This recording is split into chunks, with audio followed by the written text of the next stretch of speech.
No nii. Meie YouTube'i vaatajad. Me jätkuvalt Pirita kusel.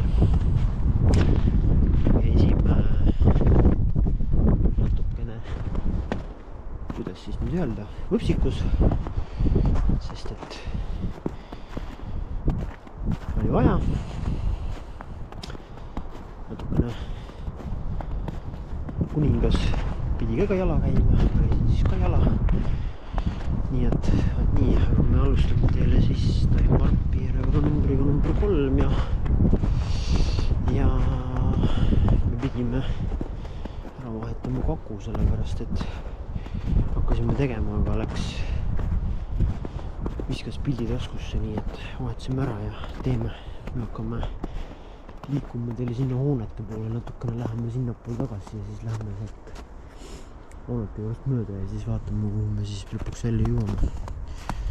Nii et let's go!